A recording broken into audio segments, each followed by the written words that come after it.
Okay?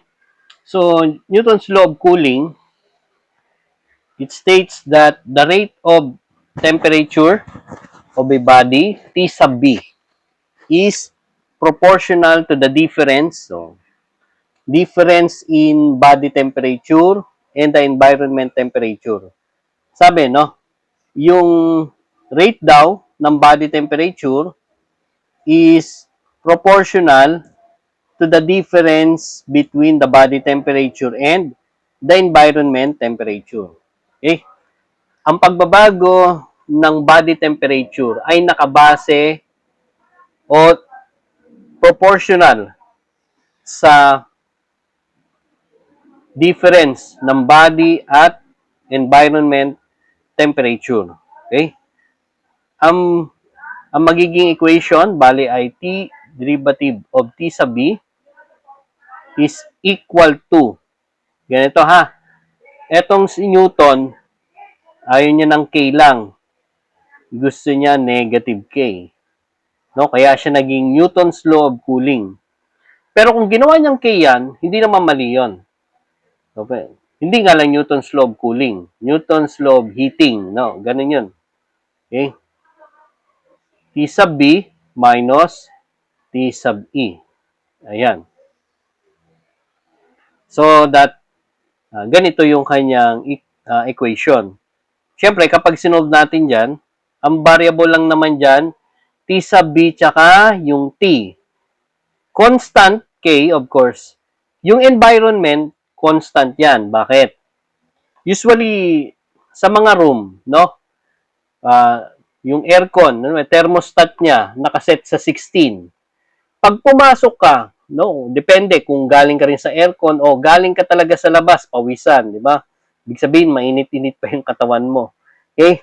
Pag pumasok ka doon, hindi magbabago yung thermostat ng aircon. Okay? Fix lang yon. Ang nagbabago ay yung body temp mo. Okay? So, yun. Kahit yung thermometer, nilagay mo sa may lagnat na kilikili ng bata. No? Siyempre, yung lagnat, hindi bababa yun dahil sa thermometer. No? Hindi rin tataas. No? So, yung thermometer, consider that a body temperature will change, no? Depende dun sa temperature ng bata at nung environment. Temperature ng environment, rather yung kilikili niya, yun yung environment. And then, of course, yung thermometer. Naintindihan, class? Kaya kapag sinod natin to, no? Again, this is a variable separable, T sub B minus T sub E equals negative K dt. So, integrate both sides. And that would give you ln of T sub B minus T sub E equals negative KT plus C. And kung, syempre, interesado tayo sa T sub B, raise natin sa both sides ng E. So that T sub B minus T sub E equals E to the negative KT times E to the C, which is eventually the arbitrary constant. Therefore, T sub B minus T sub E equals C E to the negative KT. So, tandaan nyo itong working equation ng Newton's law of cooling. Okay? Plus, kung sa growth and decay, halos ganun na ganun din yung paano siya na-derive. No? Variable separable lang. Okay? So, tandaan nyo kapag naman Newton's law of cooling, ito yung kanyang magiging working equation. Again, T sub B, that would be temperature of the body at any time T. Temperature E, the environment temperature. Tinatawag din yan ambient temperature. Pwede rin room temperature. Okay? Pero, yung pag sinabing room, ambient, hindi yan fixed sa 25 o 20 degrees Celsius, ha? So, pag sinabing, kung ano yung temperature ng given, ha? Equals C. That is arbitrary constant, K, constant of proportionality, and then yung T. time. Okay?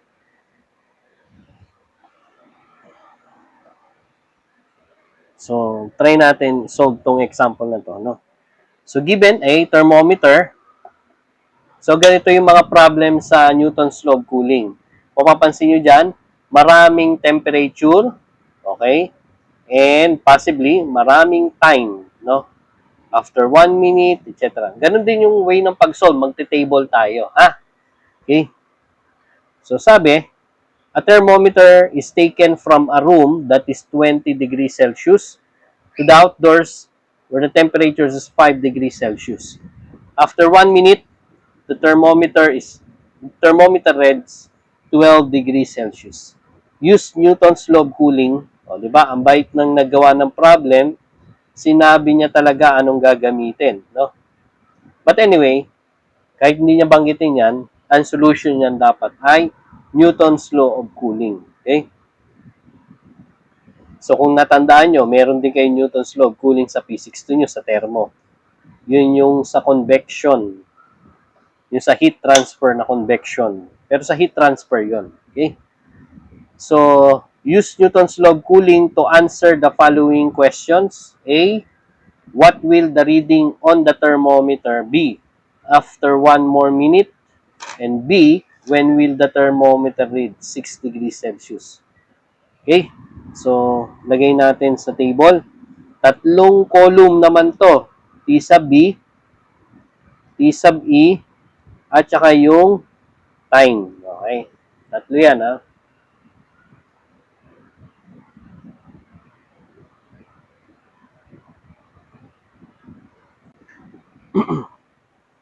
Okay? So, ganun din yan. Tatlong condition yan, class. First, second, third condition. Okay? Tapos isa-isahin natin, ha? Sabi, a thermometer is taken from a room that is 20 degrees Celsius to the outdoors where temperature is 5. Saan dyan yung environment? Saan dyan yung body temperature?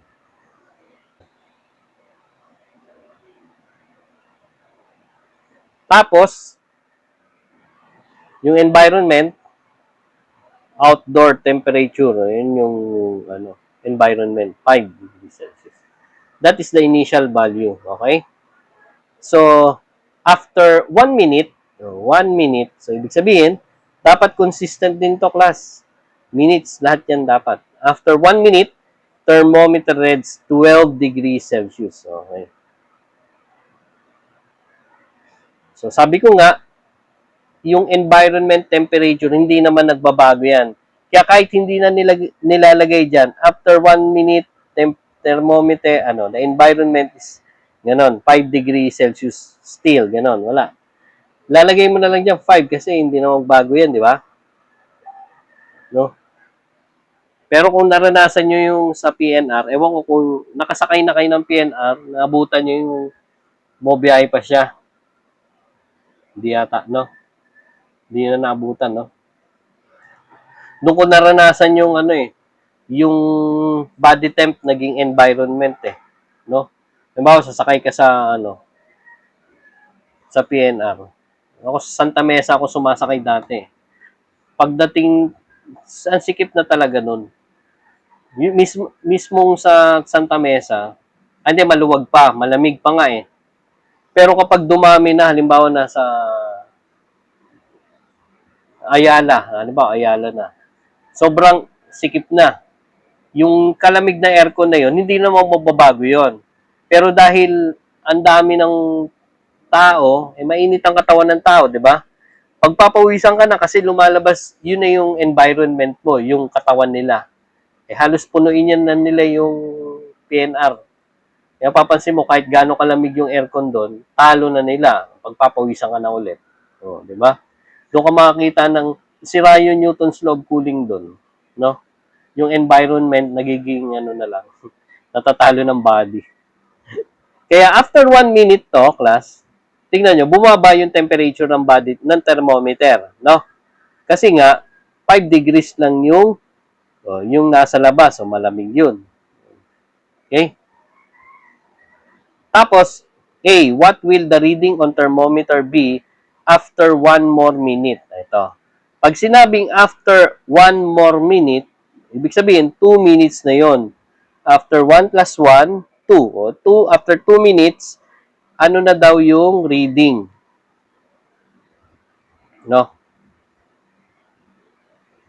Still, 5 degrees yun. Tapos sa letter B, when will the thermometer read 6 degrees? Dagdagan natin, no? So, kailan daw magiging 6 degrees to? No? Okay. So, kailan daw? So, hindi natin alam. Tingnan natin T. Okay, ganun. Okay, solve natin.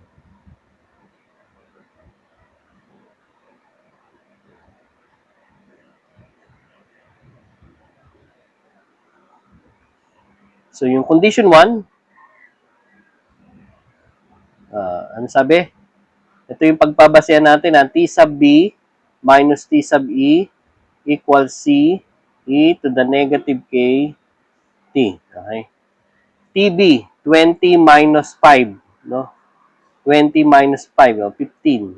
No? Equals C e to the 0. 1. Therefore, C equals 15. Okay. Sa second condition, 12 minus 5, 7, no? Equals C, 15. E to the negative K times 1, no? O class, anong value ng K?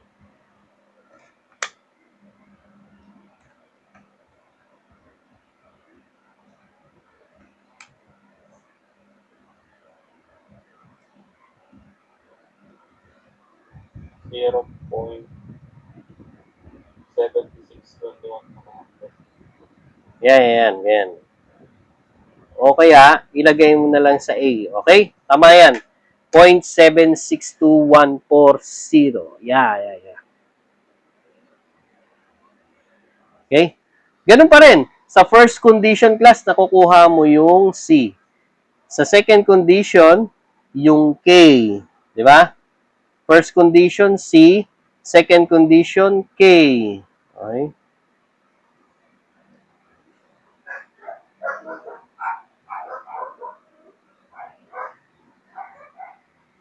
So, next. Sa third condition, that x minus 5, yan na yung A, no? A. X minus 5 equals C. C, which is 15, e to the negative K, nilagay nyo na sa A, di ba? Times T, into. Anong sagot? 8.27 degree Celsius. Okay. Yan yung the reading on thermometer after 1 more minute. Ayan, 8.27. So, pababa ng pababa, no? 12, 8. Okay. So, kasi after 2 minutes. So, yung letter B, paano daw kapag ang T sub B, 6 minus 5 equals C e to the negative K. So, kailan daw siya magiging 6 degrees, no?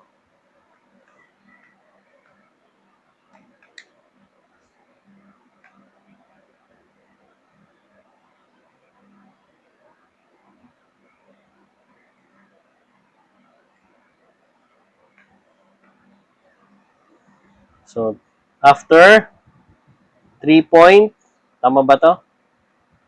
3.55 minutes. Yes, sir. Okay, good. After 3.55 minutes, ano na sila? 6 degrees na yung thermometer mo. Okay? So, yun. Very good. So, ganun tayo pag mag-solve ng Newton's law of cooling, ha? Pag nag-table kayo, 3 column, no? Ganun din. So, 3 condition lang. Maliban na lang kapag nagdagdag, ganun na lang din yung gagawin nyo, no? base nyo na lang dun sa formula na nakuha nyo dito sa 1 and 2. Yung value ng C, tsaka K. Tapos,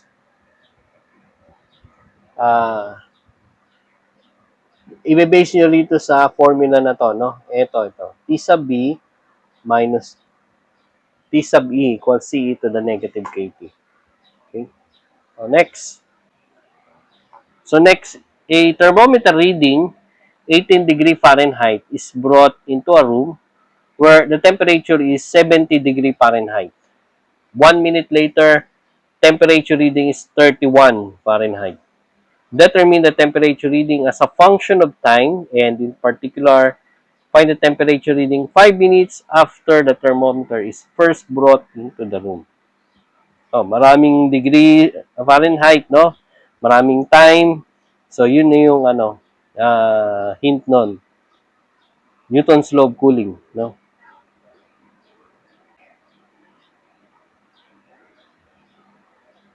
So, solution, T sub B, T sub E,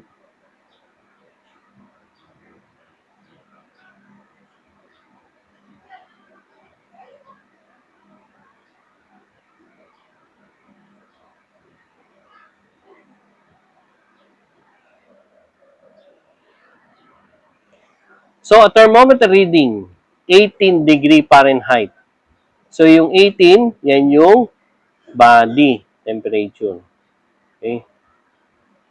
Then, environment, 70. So, yan yung initial.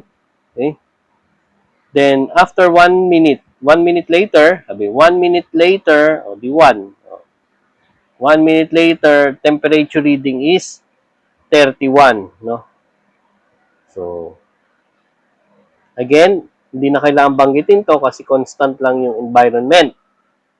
Determine the temperature reading as a function of time, and in particular, ibig sabihin, ano daw ang temperature reading as a function of time? Parehas yan unknown, ibig sabihin. So, kapag dalawang unknown, equation yung magagawa nyo dyan. Okay? So, equation 1, equation 2, condition 3.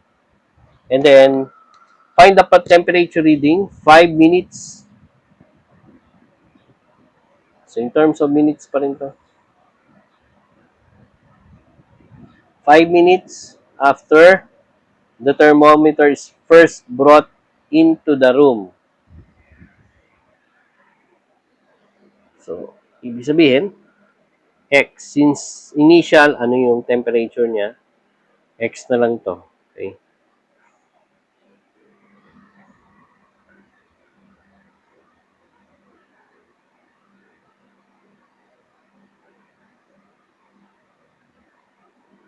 Condition 1, so, again, ang formula, T sub B minus T sub E equals CE to the, huwag nyo kalimutan, negative K siya ha. Hindi katulad doon sa growth and decay, positive K yun. 18 minus 70 equals C e to the negative, anyway, 0 yun. E to the 0 is 1, therefore C equals negative 52.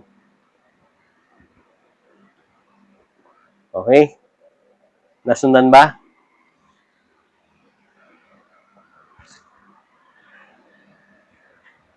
So yung number 2, condition 2, 31 minus 70 equals C, o negative 52, e to the negative K times 1. O, makukuha niyo yung value ng K. K equals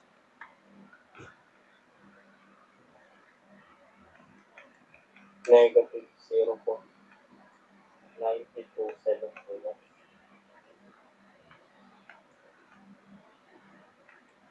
ulit, negative point, positive. Positive siya, no? Sa akin, ito lumabas 0.28 7682. Double check. Point. Tama? Tama to? Okay, okay. Sige. Okay, okay. Sige. So, first two conditions.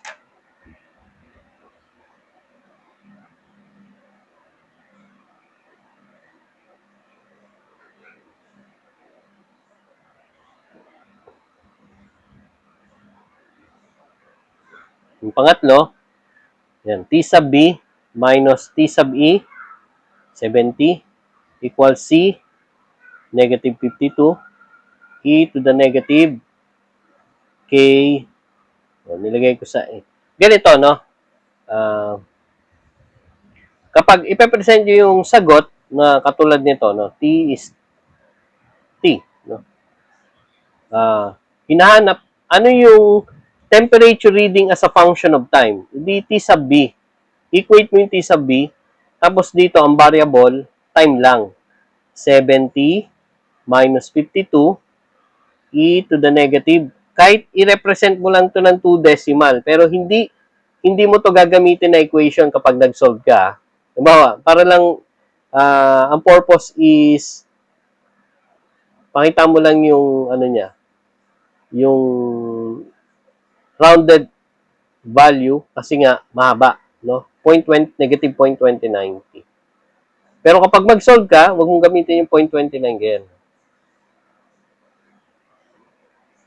Naintindihan, class?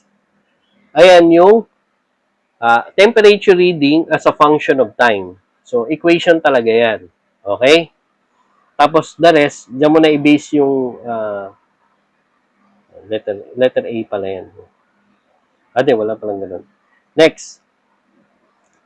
X minus 70 equals negative 52 e to the negative k t, which is 5.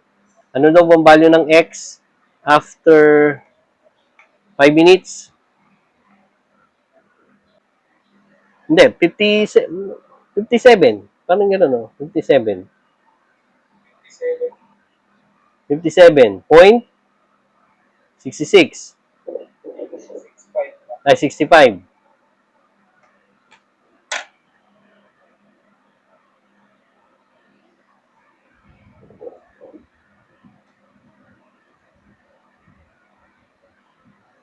That is degree Celsius. After 5 minutes, 57.65 na siya. Napansin nyo, no? Tumataas yung value niyan. Kasi yung environment, mainit. Natural lang na yung body, tumaas. With respect to time. Naintindihan, class? Okay, good.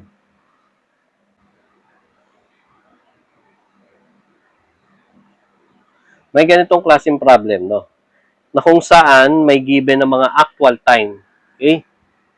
And then, nagpapalit ng environment. Although, ano pa rin yung environment niya? Constant pa rin. So, nagkataon lang na dalawang binigay na environment. For example, no, at 9 a.m., thermometer reading 70 degree Fahrenheit is taken outdoors where temperature is 15. Malamig-lamig yan. No? At 9:05 a.m., or that is after 5 minutes, di ba? Thermometer reading is 45 degree Fahrenheit. Okay?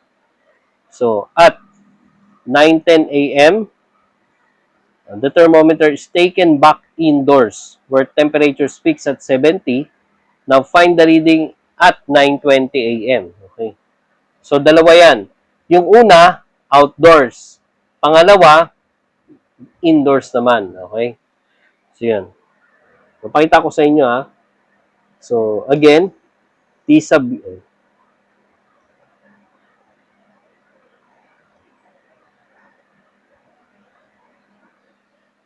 tapos, lagyan ko ng actual time.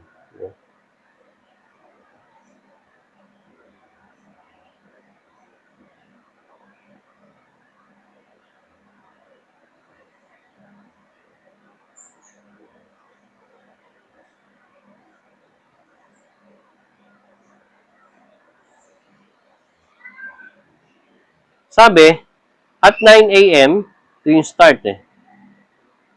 9 a.m.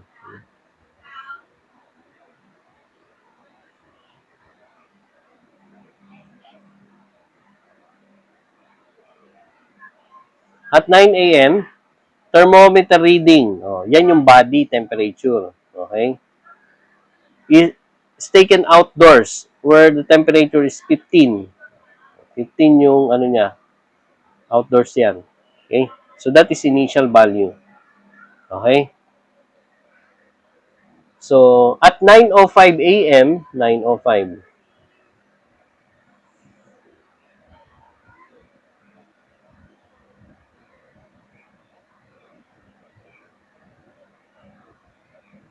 Ibig sabihin after 5 minutes. So consistent dapat yan.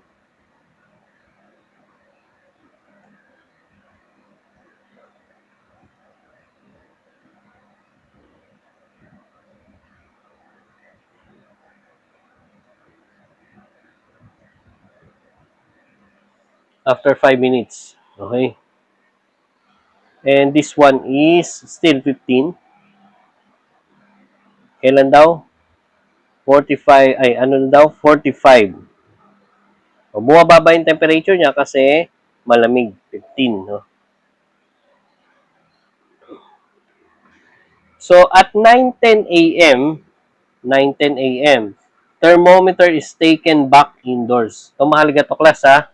Tandaan nyo na ito ay outdoors. Okay? Outdoor yan. Okay? Okay? Tapos, doon sa huli, indoors yan. Indoors. Okay? So, hindi lang tatlo yan. Ganito. Sabi, at 9:10 a.m., thermometer is taken back indoors where temperature is fixed at 70 degree Fahrenheit. Find the reading at 9:20 a.m. Pakita sa inyo. Tuloy natin dito.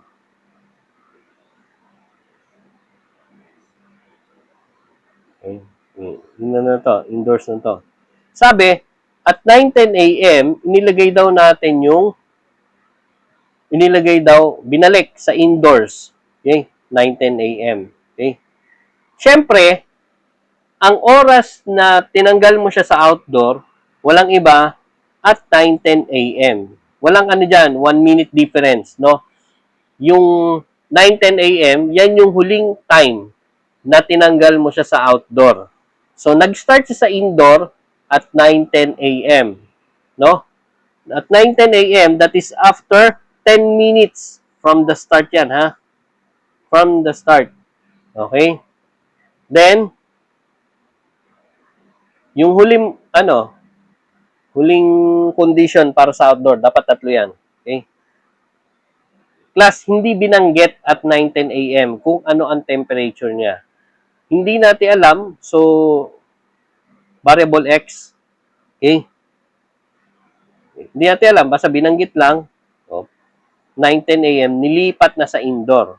Na ano daw, ang environment ay mainit, 70 degree Fahrenheit. Okay? So, panibagong environment, magsimula ka ulit sa 0. Okay? 0. Tapos, yung huling temperature mo doon sa outdoor, yun din yung starting temperature mo, which is X. Okay. Naintindihan, class? Naintindihan? Okay. So, eto muna. Kung mapapansin nyo sa first three condition, masosolve natin yung X kasi siya lang naman yung unknown. Okay? So, lagyan natin dito.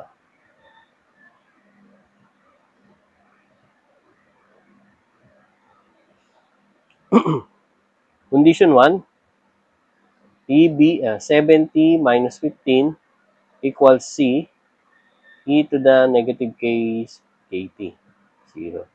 Therefore, C equals 70 minus 15, that is 55. Okay? Nasundan, class? Ganito, class, no? Later on, magsosolve ulit tayo ng bagong C.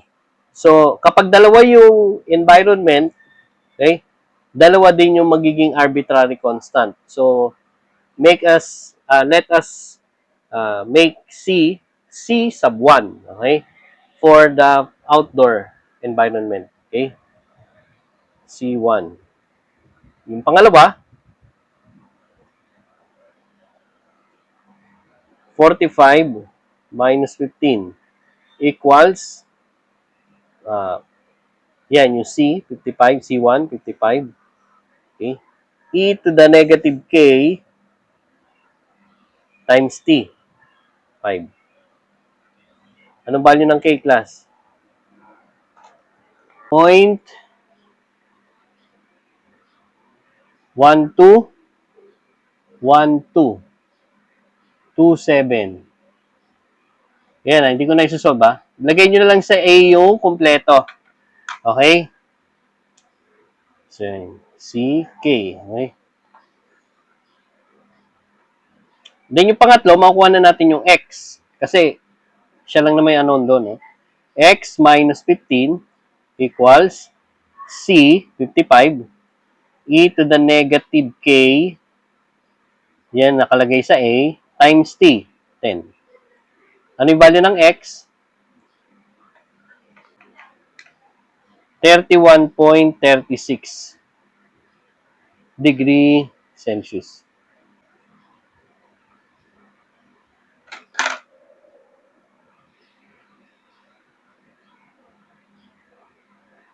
Ano yung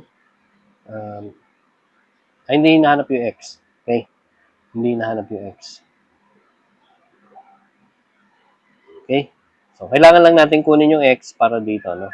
So, this is 31.36. Kahit hindi ko na nilagay dyan. No? Okay. So, next. Ganito, no? Yung indoors, sa indoors na tayo, no?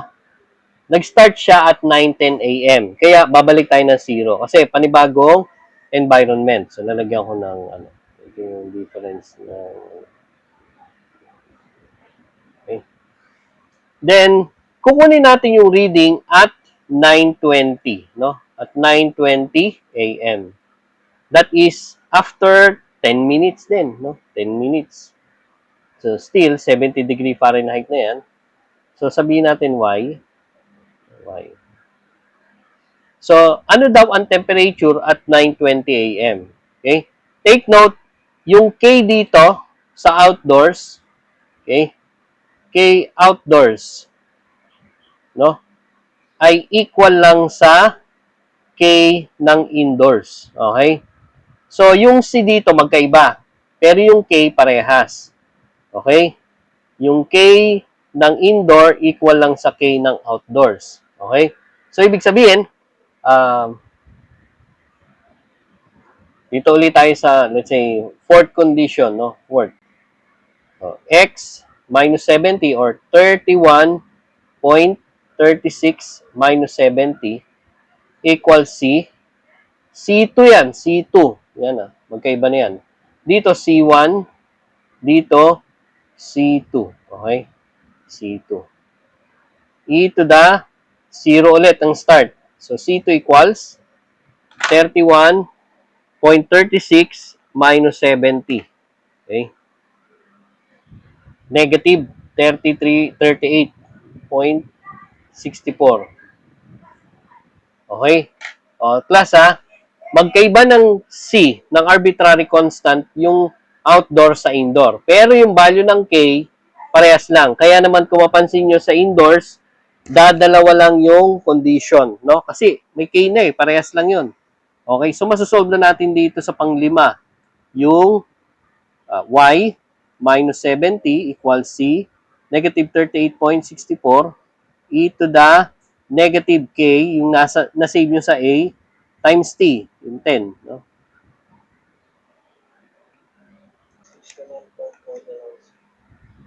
Anong y?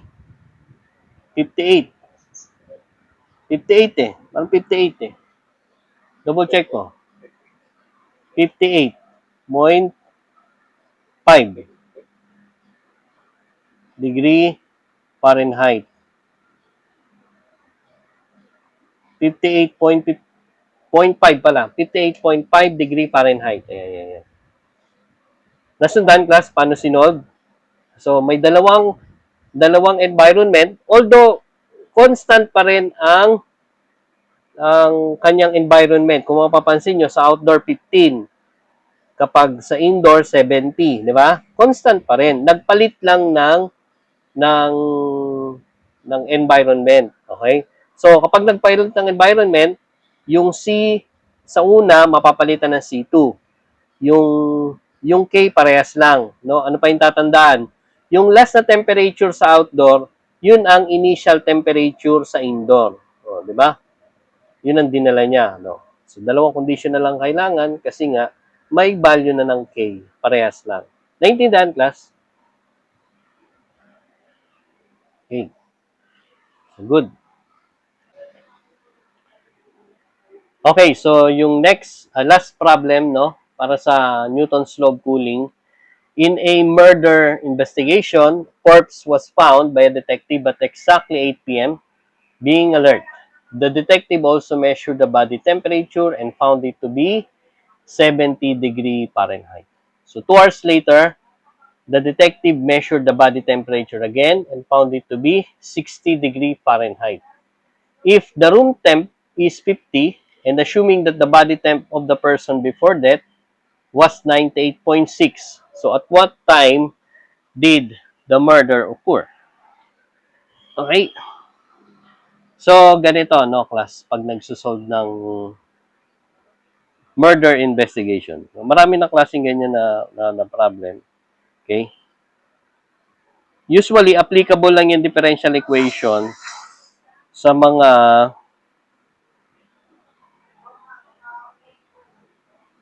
application lang yan ng, yung kamamatay lang, ganon. Hindi pwede yung mga naagnas na, no? Hindi na maano yon. Hindi mo na ma-applyan to, no? Yung mga kamamatay lang, no? Katulad nito, no? Okay? So, ano pala ang body temperature ng isang tao? Ano ang body? Normal. Hindi yung may lagnat, no? Ano yung body?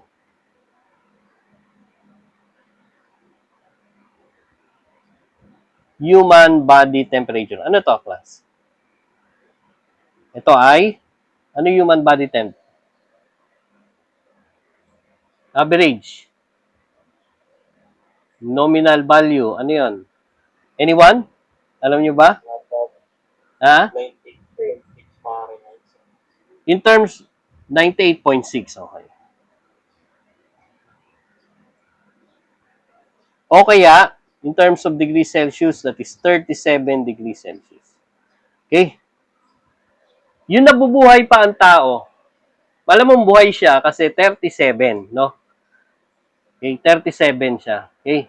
Or in terms of Fahrenheit, that is 98.6 degree Fahrenheit. Ibig sabihin, ang initial value mo palagi kapag murder investigation, yung mga kamamatay lang, ay 98.6 in terms of degree Fahrenheit. In terms of degree Celsius, 37.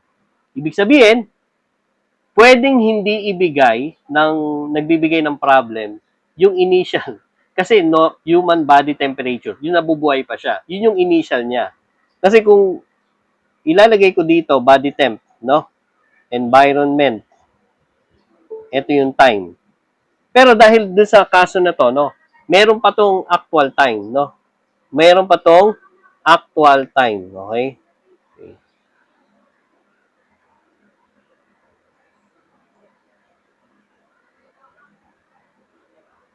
Meron pa tong actual time. Okay. Okay. So, in terms of hours to eh. Okay, may hours to. Okay?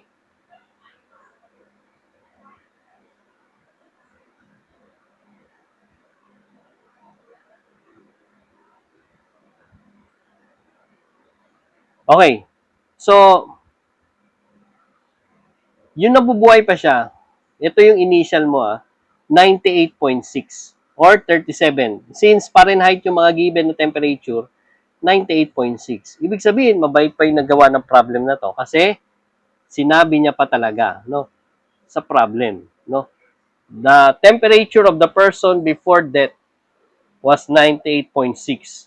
Well, in fact, kahit hindi niya ibigay yan, should be 98.6. Okay? Yan yung last na temperature niya bago siya mamatay. No? Yung environment, makikita nyo dito, if that room temperature is 50, binanggit niya dyan, 50. Okay? Sabi, pagpunta niya daw, alas 8. Pero hindi ito yung time na pinapatay pa lang siya noon. Plus, o kaya, mamatay pa lang siya noon. Okay? Alas 8. Okay? Hindi yon. Ibig sabihin, ito yung unang nangyari, no? Yung buhay pa siya, yung last na buhay niya. Okay? So, initial yon. So, that is, um,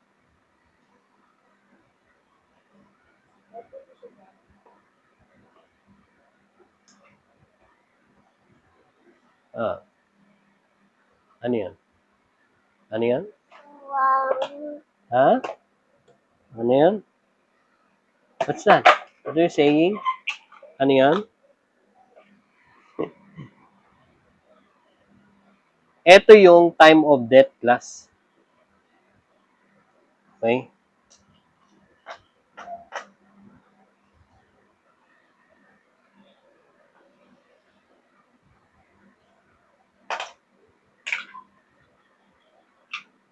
Yan yung time of death. Okay? Sige, sige. Sige, it's okay. Magklase lang si Dad, okay?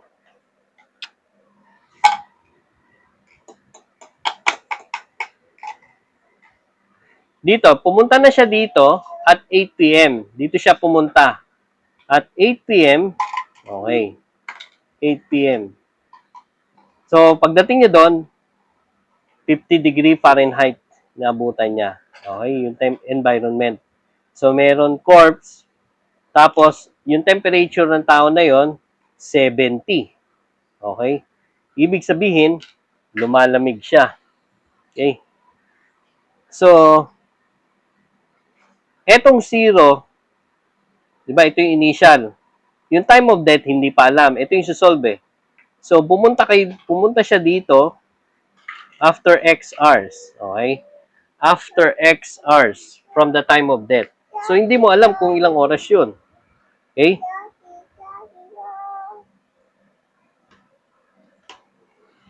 Naintindihan ba? Nasundan ba? Okay. After X hours. Okay. Tapos, sabi ni Sir Rivera, no? Easy kasi yung nag-investigate eh. Kailangan tatlong condition, no? Kailangan tatlong condition. Kailangan mag-stay pa ako mga 2 hours. Nag-stay siya ng 2 hours, 2 hours later, di alas 10 yun, di ba? 2 hours later, kailangan tatlong condition, sabi ni Sir Rivera. Estudyante ko pala yun, no? So, after 2 hours later, after 2 hours later, 2 hours later, the detective measured the body temperature again and found it to be confirmed. Pabagsak ang temperature. Paktay na. Paktay na to eh. Okay? So, X plus 2 na to kasi initially, then after X hours, then after another 2 hours, so X plus 2. Naintindihan? So, tatlong condition, no? Okay. Dito, umpisa natin, no? 98.6. Okay?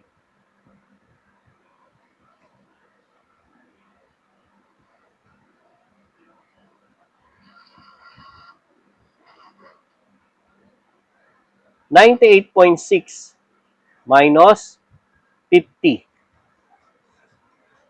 equals C e to the negative kt, o 0. Therefore, C equals 48.6. Okay? Easy na. Pangalawa, nag-solve siya ng DE doon eh. Yung ano, yung 8 to 10, nag-solve pa siya noon eh. Yung second condition, ito na, 70 minus 50 equals C, 48.6, e to the negative k times t. Ay, x yun. O, x. Negative kx. Plus, hindi natin makukuha yung k kasi ano yung t, ay yung time, yung x, no? So, makuha natin dito ay kx. Okay, solve. Pag, pag sinolve nyo, magiging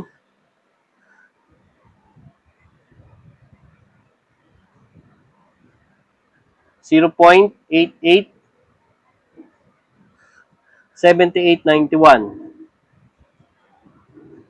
Oh, ilagay nyo na lang sa A yan.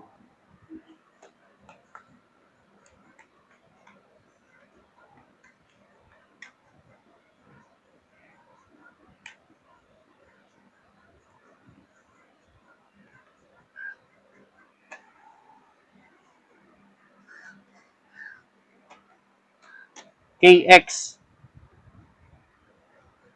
So, naintindihan kung bakit Kx. Wala pa yung value ng x, no? And then, yung pangatlo, 60 minus 50 equals 48.6 e to the negative k x plus 2. Okay?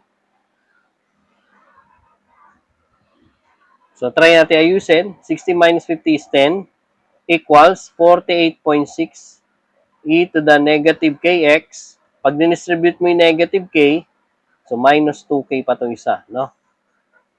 Okay.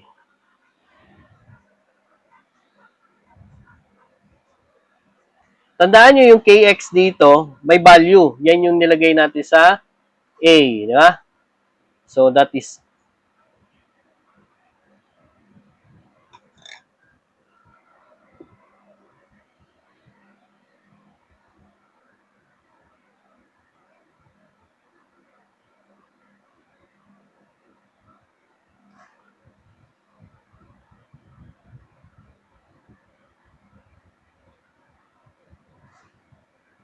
negative a. Ano yung a?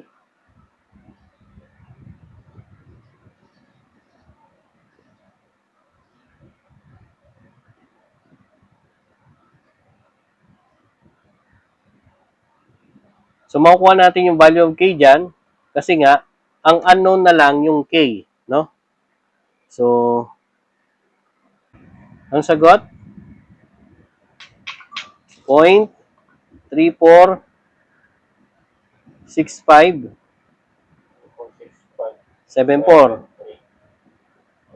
O, lagay mo na lang sa bito.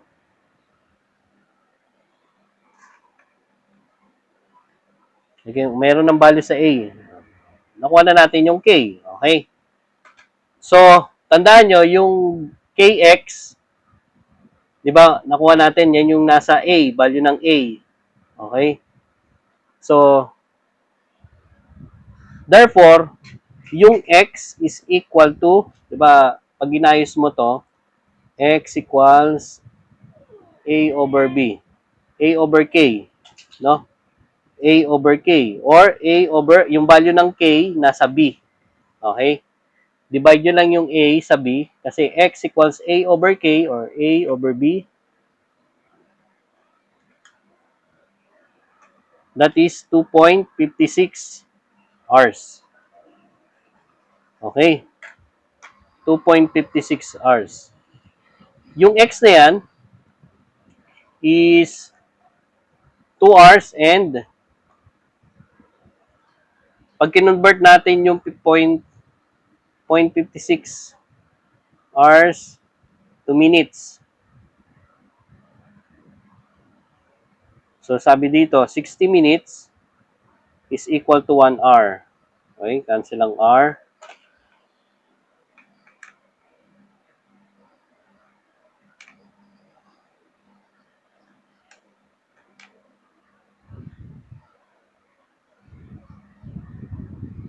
So, x is equals to 2 hours and 36 minutes.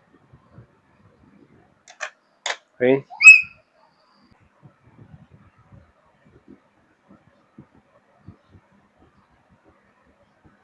Therefore, di ba, yung time of death,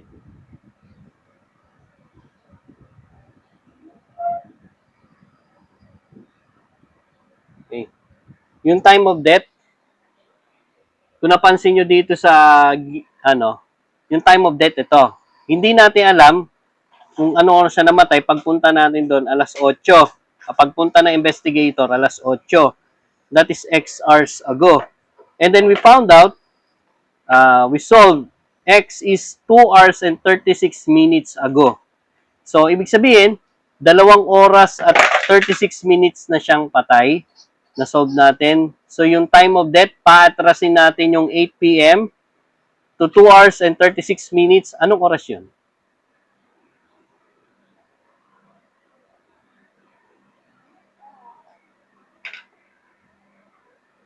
Anong oras yun, class?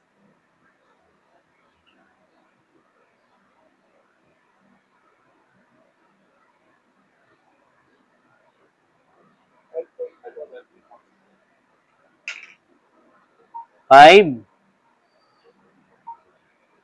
5:24. Namatay siya ng 5:24 p.m. Yeah. Op. Ay, 34 pala. 34 minutes pala. Nagkamali pala ako dito. 34. Eh, kaya to 26. Sorry, sorry.